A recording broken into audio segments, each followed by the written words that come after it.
kilala niyo pa ba ako? Sa totoo lang po, hindi po. Sa tingin ko po unang beses ko pa lang kayo nakita, sir.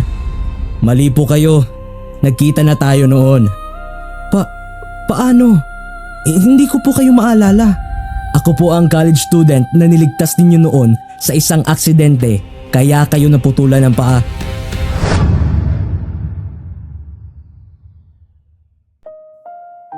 Kumusta ma'am? Tanggap po ba ako?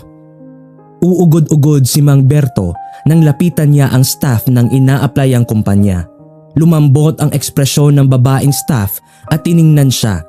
Nagtagal ang tingin nito sa kanyang kanang paa na nakasaklay bago umiwas ng tingin. Kayo po ba si Roberto Romualdez? Anito. Agad tumango si Mang Berto at ngumiti rito. Ako nga po. Tanggap na po ba ako, ma'am? Hindi pa man naririnig ang sagot ng staff, gumuhit na agad ang ngiti sa labi ni Mang Berto na pagpapalakas ng loob niya. Malakas ang loob niya at nasagot ang mga tanong ng HR kanina. Kahit pa sabihing may kapansanan siya, ay hindi iyon hadlang para sa paghahanap niya ng trabaho. Kailangan niyang kumayod para sa asawa at anak na nag-aaral sa kolehiyo. Pagod na siyang makinig lang sa mga reklamo at hinaing ng kanyang pamilya habang nakatira siya sa bahay na walang ambag sa mga ito.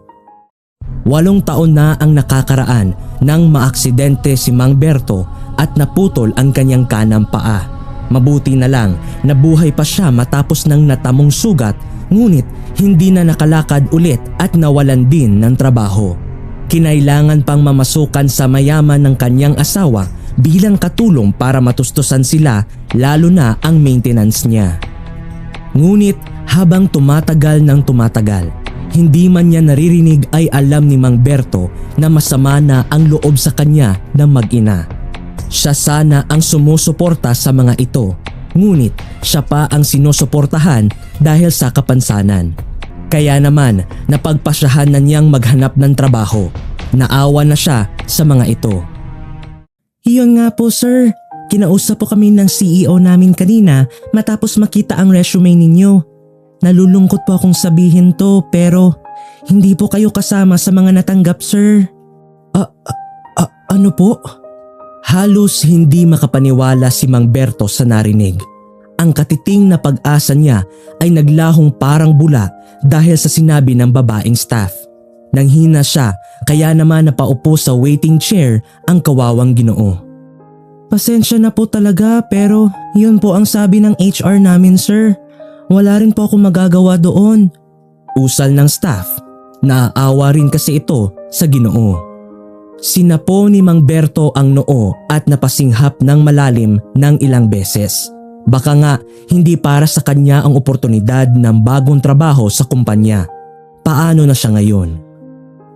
Maganda rin naman sana ang sagot ko sa mga tanong kanina, ma'am.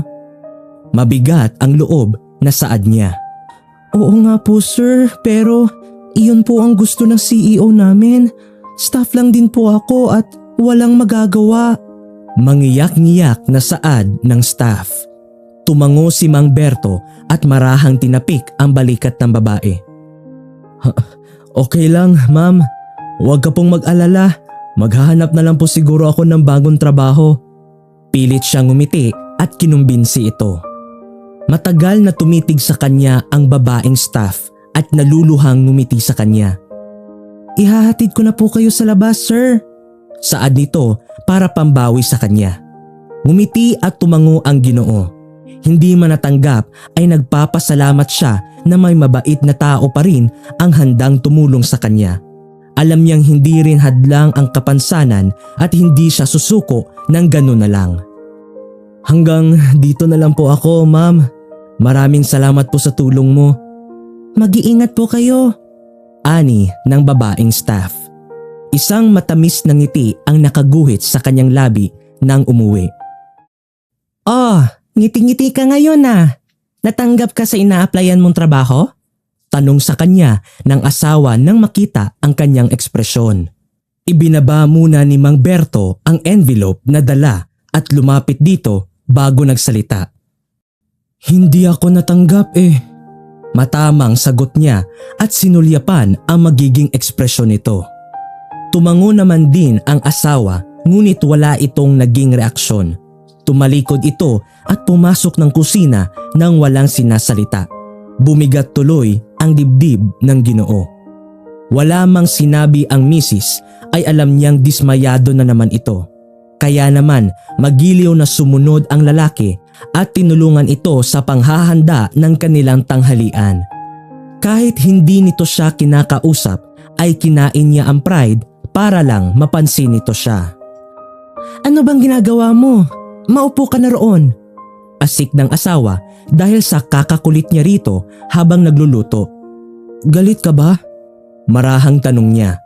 Ngumuso ang ginang at tiningnan lang siya bago lumambot ang ekspresyon. "Nandito na po ako." Dumating din ang kanilang nag-iisang anak at dumiretso agad sa ina para sabihin ang mga bagong bayarin para sa mga proyekto. Day off ngayon ng kanyang asawa ngunit kada Lunes hanggang Biyernes nasa trabaho ito. At mula nang malumpo siya, hindi na kailanman nagsasabi ang kanyang anak ng hinaing sa kanya o kung anuman ang ipapabili nito. Marahil dahil wala nga naman siyang trabaho pang bayad, ngunit bilang ama ay pakiramdam niya lumayo ang loob ng anak dahil naging baldado na siya. Tahimik na kumain si Mang Berto at nagpresentang siya ang maghuhugas ng plato. Bigla niyang naisip ulit ang ina-applyan kanina. "Paano kaya kung natanggap ako?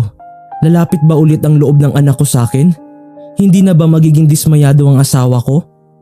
Nasa kalagitnaan siya ng malalim na pag-iisip nang bigla na lang tumunog ang kanyang telepono. Wala sa isip niya iyong sinagot habang patuloy sa ginagawa.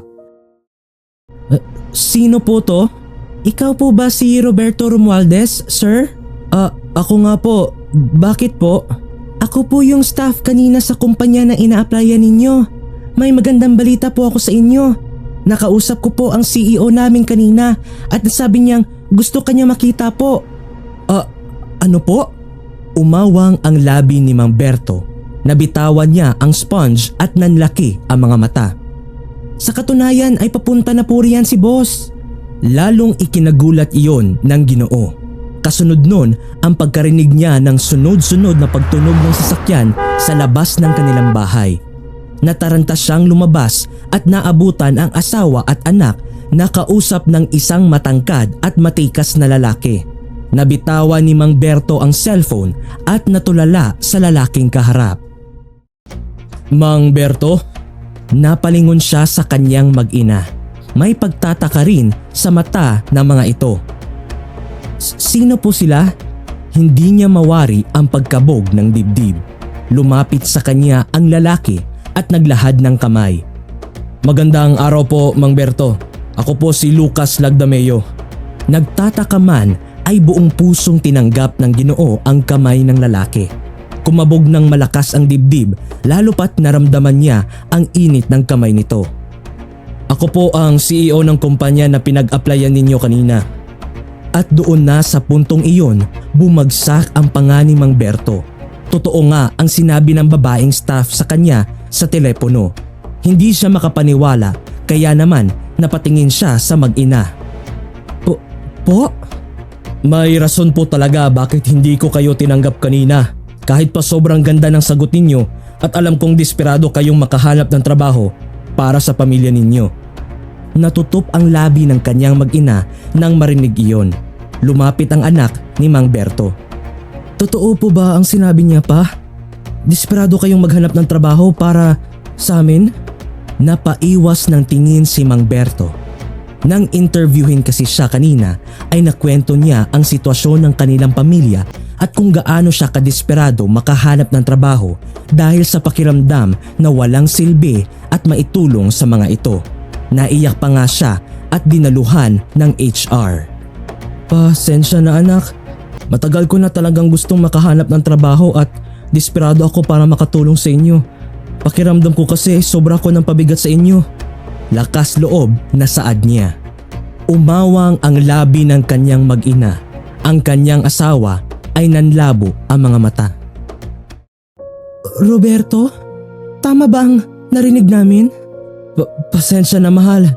Dahil sa kapansanan ko, napilitan kang magtrabaho imbis na sana ako. Ilang taon mo akong pinasan kaya talagang desperado akong makahanap ng trabaho. Dahil tumulo ang kanyang luha sa pisngi, naluha na rin ang kanyang asawa at anak. Pasensya na mahal, hindi ko aakalain na yun pala ang nararamdaman mo sa mga taong ito. Kung pakiramdam mo man wala kang silbi sa amin, patawarin mo kami. Hindi namin sinasadya na yun ang mararamdaman mo. Talagang gusto ka lang namin protektahan at alagaan kaya hindi ka na namin dinadamay sa mga problema o suliranin pagdating sa pera. Pero kailanman hindi ka pabigat sa amin. At ang totoo kung bakit ako dismayado sa tuwing hindi ka natatanggap ay dahil naaawa ako sa iyo. Kailangan mo pang maghanap sa kabila ng kapansanan mo. Umawang ang labi niya. Tama si mama pa. Pasensya na po kung nararamdaman mo yun. Pero ang totoo kung bakit hindi na ako nagtatanong o nagsasabi tungkol sa mga proyekto ko ay dahil ayaw kong dagdagan ng problema mo at ma-stress pa. Ang dami mo na pong pinagdadaan ng problema. Saad din ng kanyang anak. Nanginig ang kamay na pinahid ni Mang Berto ang luha ng kanyang asawa at anak. Pagkatapos ay niyakap niya ang mga ito ng mahigpit. Hindi niya aakalain na darating ang panahon na iyon dahil lang dumating si Lucas. Huli na nila maalala na nandyan pala ito. Pasensya na po sir.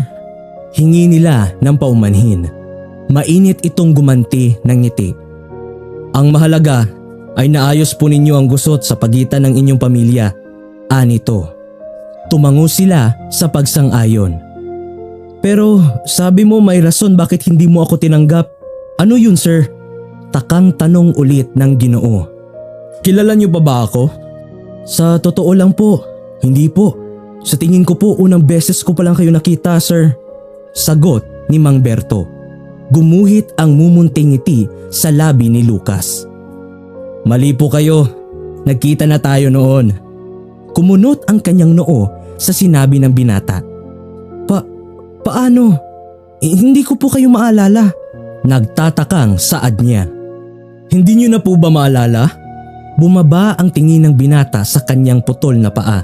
Sinundan niyo ni Mang Berto ngunit hindi pa rin makuha ang ibig sabihin nito. Hanggang sa pumasok sa kanyang isipan ang isang mabilis na alaala.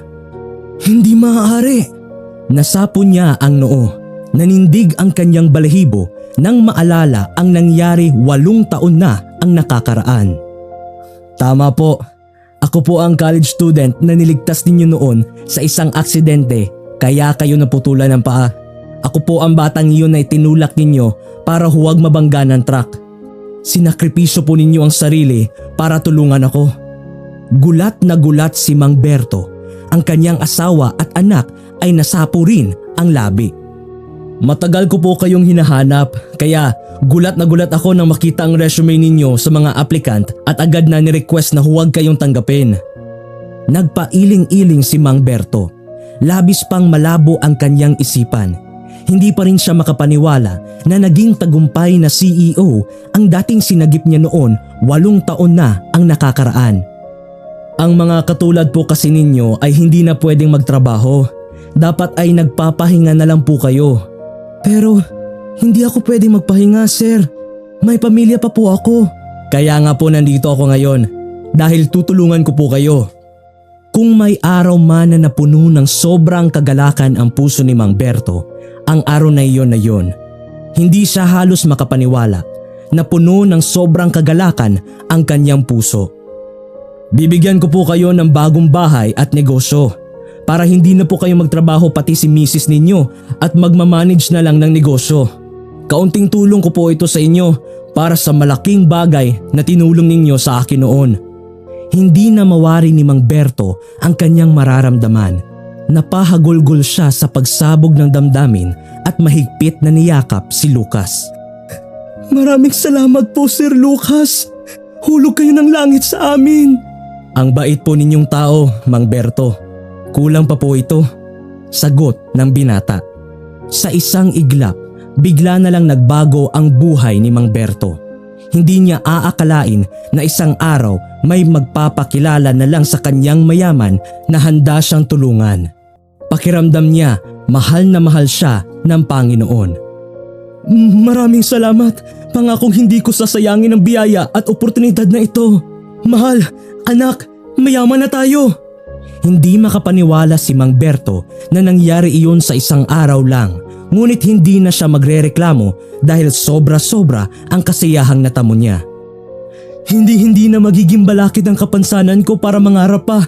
Lalakasan ko ang loob ko dahil alam kong nakagabay lang ang Diyos sa akin. Mula ng araw na iyon, naging mayaman sila. Mayaman na may gininto ang puso. Ginamit nila ang oportunidad na iyon upang tumulong sa mga tulad nilang hikahos noon at maraming natulungan sa paglipas ng panahon. Naging masaya ang kanilang pamilya at malayo na ngayon sa mga problema. May mga pangyayari talaga na minsan ay nagpapabago sa ating buhay. At may pagkakataon naman na kung minsan ang kwento ng buhay ay nagbabago talaga ng salaysay.